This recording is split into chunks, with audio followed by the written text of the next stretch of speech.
Saïd Chengrija, le chef d'état-major de l'armée nationale et populaire, vice-ministre de la Défense nationale, s'est rendu pendant plusieurs jours en Corée du Sud, presque une semaine. Pendant au moins 6 jours, il a séjourné en Corée du Sud. Pourquoi Saïd Chengrija est parti en Corée du Sud alors que nous n'avons pas beaucoup de relations militaires importantes avec la Corée du Sud? L'Algérie s'intéresse à la Corée du Sud parce qu'elle a envie d'acheter des armes sud-coréennes très sophistiquées. Saïd Chengrija est en train de chercher de nouveaux fournisseurs de l'armée nationale et populaire. Vu que les relations avec la Russie sont un peu froides, vu que l'Algérie ne peut pas, il a du mal à se faire livrer des armes sophistiquées depuis la Russie. Il y a des divergences politiques de plus en plus importantes avec la Russie, notamment dans le dossier libyen, dans le dossier des pays du Sahel, dans le dossier marocain du Sahara occidental, où la Russie commence à s'éloigner de la ligne politique et idéologique du régime algérien. Les Sud-Coréens ont bien compris que l'Algérie cherche à acheter des armes, que le budget de l'armée algérienne va dépasser l'équivalent de 25 milliards de dollars. Ils ont courtisé Saïd Chengrija. Et les Sud-Coréens, c'est ce qui intéresse l'armée algérienne, ont une coopération industrielle ambitieuse. C'est-à-dire qu'ils acceptent de transférer ou de faire de la formation. Ils sont prêts à transmettre un peu leur savoir-faire s'ils sont bien payés pour cela. L'armée algérienne s'intéresse à une nouvelle invention sud-coréenne. Il s'agit d'un radar, une nouvelle technologie de radar. Une nouvelle technologie de radar qui peut détecter des drones situés à plusieurs kilomètres de distance. Le Maroc a beaucoup investi dans les drones. Saïd Chengrija, le chef d'état-major de l'armée nationale et populaire, vice-ministre de la Défense nationale, ou plutôt ministre délégué auprès du ministère de la Défense nationale, s'il a le même rang pratiquement que vice-ministre de la Défense nationale, s'est rendu pendant plusieurs jours en Corée du Sud. Il a été en Corée du Sud depuis le samedi 18 octobre 2025 jusqu'à hier le 24 octobre 2025, presque une semaine. Pendant au moins 6 jours, il a séjourné en Corée du Sud. Officiellement, il est parti à l'invitation, il a répondu à une invitation du ministre coréen de la Défense nationale, qui l'a invité pour prendre part à l'exposition internationale aérospatiale de défense ADEX 2025, qui est un événement de l'industrie militaire très important qui se déroule en Corée du Sud, qui a été organisé par la Corée du Sud à Séoul.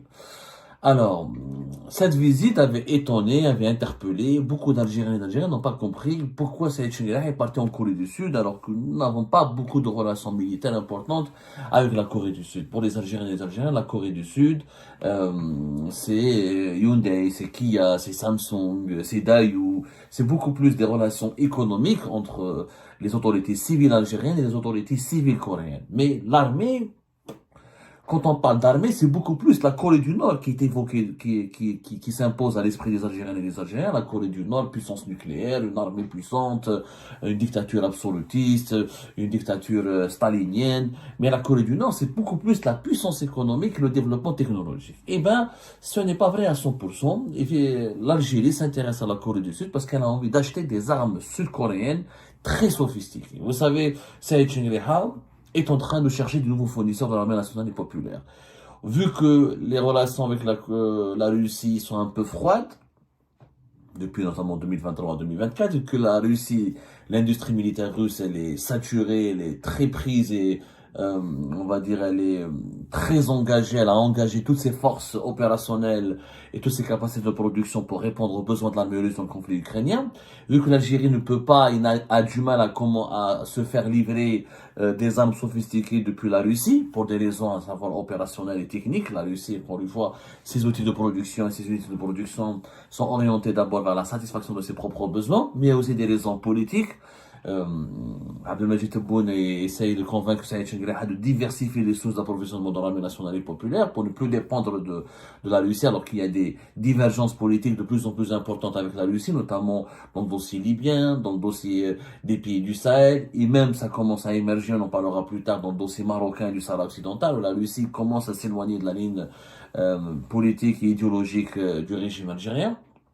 Donc, les Sud-Coréens ont bien compris que l'Algérie cherche à acheter des armes, que le budget de l'armée algérienne va dépasser l'équivalent de 25 milliards de dollars pour l'année 2026, pratiquement. On est dans les 25 milliards de dollars, ce qui est pas mal. Que l'Algérie devra dépenser entre 6 à 7 milliards, elle a au moins 6 à 7 milliards de dollars à dépenser pour acheter des équipements militaires sophistiqués pour moderniser son armée. Donc, les autorités coréennes, voilà un pays pragmatique, ils ont courtisé Saïd Chengrija Et via l'ambassade de Corée du Sud à Alger, tout a été fait pour convaincre Saïd Changreha d'accepter l'invitation du ministère de la Défense nationale de la République de Corée du Sud pour aller d'abord assister à cet événement qui est l'ADEX 2025, l'exposition internationale aérospatiale de défense, et pour ensuite séjourner en Corée du Sud pour rencontrer les différentes, visiter les différentes unités de production de l'industrie militaire sud-coréenne, rencontrer les hauts gradés de l'armée sud-coréenne et parler éventuellement de contrats d'acquisition d'armes sud-coréennes. Les Sud-Coréens ont voulu faire des démonstrations de force pour présenter leurs meilleurs outils technologiques et le nec plus ultra de leur innovation militaire et technologique afin de vendre leurs armes à l'Algérie. Il faut savoir que la Corée du Sud est devenue l'un des plus importants exportateurs d'armes à travers le monde. La Corée du Sud est en ce moment classée parmi les 10 plus importants exportateurs d'armes à travers le monde. Elle a même, en 2024, dépassé certains pays européens en termes de livraison de certains types d'armes lourdes comme les chars, les obusiers, les systèmes de missiles. Officiellement, en parlant de chiffres, je vais vous donner quelques exemples. La Corée du Sud, en 2023, elle a exporté pour 14 milliards de dollars. Et elle a un objectif d'atteindre, de dépasser la barre des 20 milliards de dollars. Et elle veut se placer parmi les 5 plus importants exportateurs au monde avec la Russie, les États-Unis d'Amérique, la France et la Chine. Ils veulent intégrer le top 5. La Corée du Sud a soutenu largement son industrie militaire. Elle s'est imposée comme étant un des pays parmi les plus importants fabricants d'armes, parce qu'il y a un soutien massif de son industrie militaire, un investissement important dans la recherche technologique, etc. Il y a eu un développement de l'industrie de la défense qui a commencé à prendre une ampleur importante en Corée du Sud. La Corée du Sud, elle a voulu rompre sa dépendance vis-à-vis des États-Unis d'Amérique ou des autres grands pays. Quand il y a eu la guerre en Ukraine, la Corée du Sud a saisi les opportunités. Elle a compris que le monde va se réarmer, qu'il y aura une demande importante en matière d'armement. Donc la Corée du Sud, elle a beaucoup investi pour, étant donné que c'est un pays très industrialisé et c'est un pays qui se développe énormément parce qu'il maîtrise, il investit beaucoup dans la recherche et le développement en termes de technologies innovantes. Et ben la Corée du Sud, elle est devenue un pôle industriel très important en matière d'industrie d'armement. Je vous donne quelques exemples récemment. Par exemple, la Pologne, elle a acheté pour plus de 12 milliards de dollars ces dernières années d'armes sud-coréennes, notamment des chars K2, des obusiers et des avions de chasse, parce que la Corée du Sud fabrique même des avions de chasse maintenant. La Turquie, l'Égypte, l'Arabie Saoudite, les Philippines, la Finlande, l'Australie, beaucoup de ces pays commencent à acheter des armes au niveau de la Corée du Sud. Pourquoi? Parce qu'elle a des prix inférieurs à ce que peuvent proposer des grandes puissances militaires comme la France, les États-Unis ou la Chine. Même la Russie, une livraison plus rapide. Et les Sud-Coréens, c'est ce qui intéresse l'armée algérienne, ont une coopération industrielle ambitieuse. C'est-à-dire qu'ils acceptent de transférer ou de faire de la formation, de transférer quelques outils de fabrication ou transférer quelques technologies où ils sont prêts à transmettre un peu leur savoir-faire s'ils sont bien payés pour cela.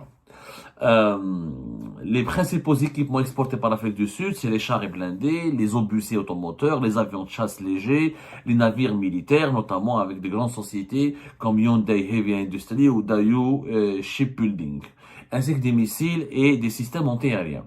Ces derniers temps, des pays arabes comme l'Irak ou l'Arabie Saoudite achètent de plus en plus d'armes à la Corée du Sud. Mais pourquoi l'Algérie s'intéresse à la Corée du Sud? Je vous l'ai expliqué.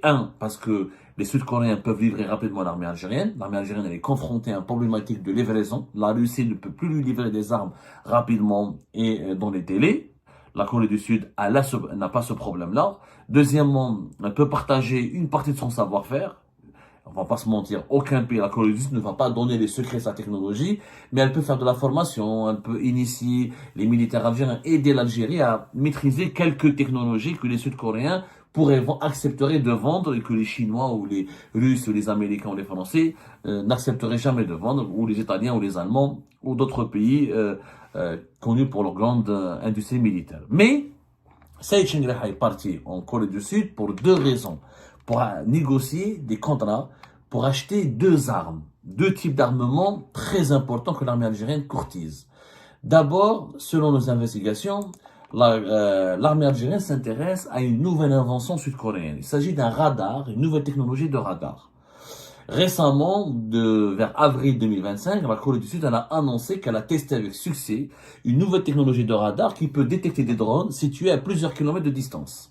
Cette annonce a été faite, cette technologie a été développée par l'Agence pour le développement de la défense, qui est une institution importante en Corée du Sud qui pilote les programmes ambitieux de développement militaire, de développement de l'industrie militaire et de développement et des programmes du développement des programmes de technologie militaire.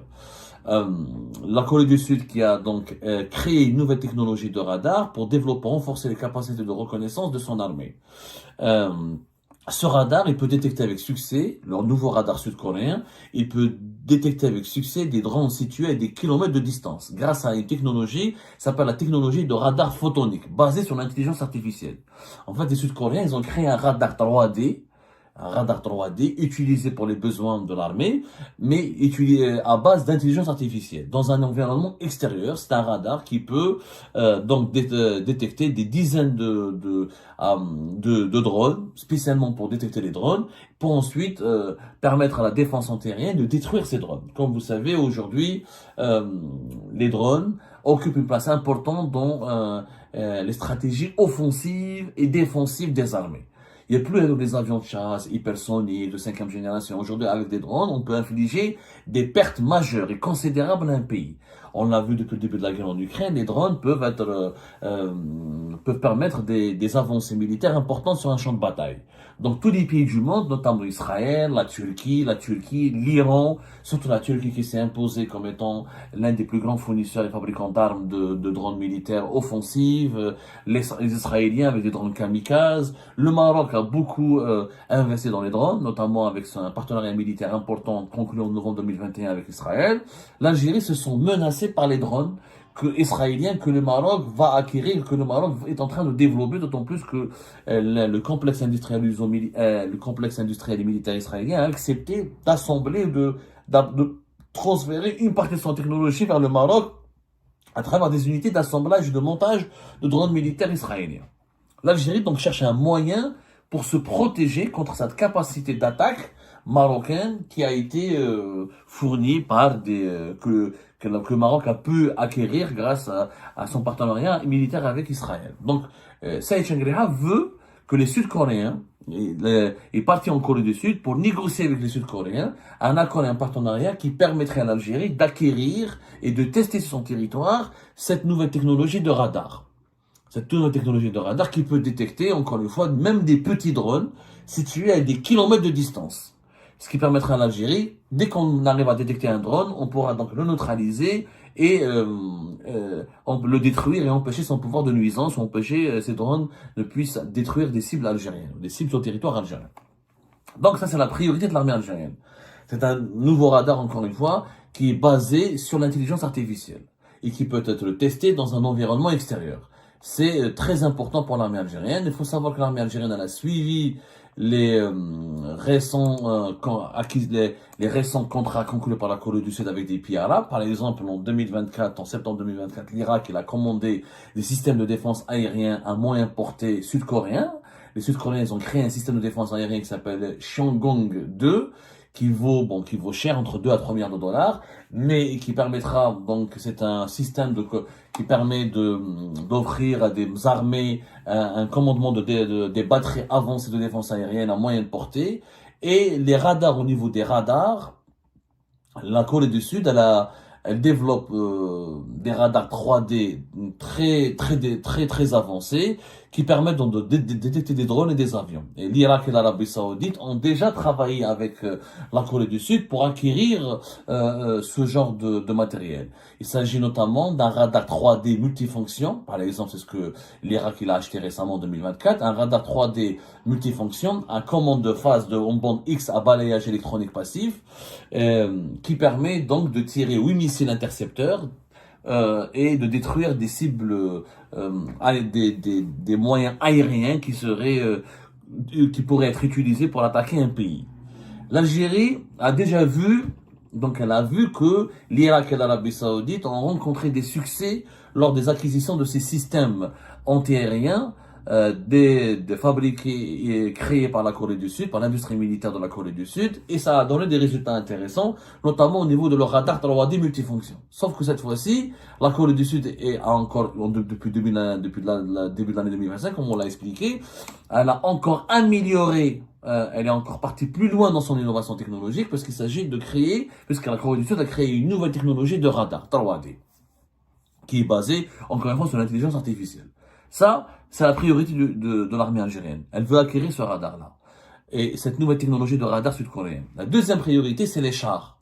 La Corée du Sud s'est imposée aujourd'hui comme l'un des meilleurs fabricants de chars au monde, notamment les chars Hyundai et Rotem. Ils ont une société qui s'appelle Hyundai Rotem qui est en train de développer des chars de troisième génération. On les appelle les chars 4 4 les chars depuis 2022, la Corée du Sud a lancé un programme de fabrication de nouveaux chars, d'un nouveau concept de chars nouvelle génération, qui est très ambitieux, qui est doté d'une tourelle téléopérée, d'une capsule blindée pour améliorer la protection de son équipage, et d'une propulsion électrique reposant sur des piles à combustible à hydrogène. Vous imaginez? C'est-à-dire que la Corée du Sud a inventé, est en train de développer un modèle de char qui n'a pas besoin de carburant. Il doit être utilisé à partir de l'hydrogène. Le 4 c'est la plus grande innovation technologique de l'armée, de l'industrie militaire sud-coréenne. Il est considéré comme l'un des meilleurs chars du monde et c'est le char de nouvelle génération qui fait beaucoup parler de lui en ce moment. L'Algérie s'intéresse beaucoup à ce char que l'Algérie voudrait acquérir. On ne sait pas si l'Algérie va faire commande, mais en tout cas, elle s'intéresse beaucoup à ce char et elle veut négocier avec les Sud-Coréens l'acquisition de ce char. Il s'agit donc d'un programme de développement que la Corée du Sud a établi d'ici 2040 et la Corée du Sud veut améliorer ce modèle de char 4 pour faire de lui l'un des chars les plus sophistiqués du monde. Donc, ce sont les deux armes, les deux programmes, les deux armements que l'Algérie voudrait acquérir auprès de la Corée du Sud. Les radars, la nouvelle technologie de radar basée sur l'intelligence artificielle et les nouveaux chars de Hyundai et Rotem.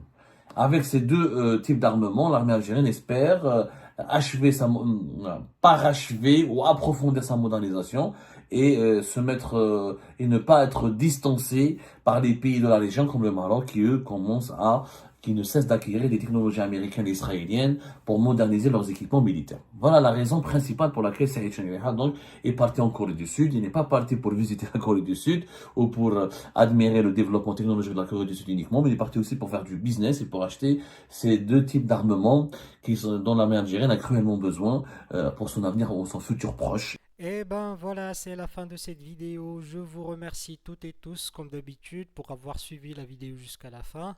N'oubliez pas de nous laisser vos commentaires et vos réactions sur le sujet de cette vidéo et de partager le contenu si ça vous intéresse. Et je tiens toujours à remercier nos abonnés et les personnes qui réagissent de façon régulière sur nos vidéos et qui nous suivent et qui nous laissent des commentaires. Donc merci beaucoup pour votre dynamisme et pour votre sens de partage et de discussion. Donc voilà, sans vous, ce contenu n'a pas vraiment de valeur sans cette communauté qui ne cesse de s'accroître. Donc merci beaucoup et à la prochaine dans une nouvelle vidéo. Au revoir.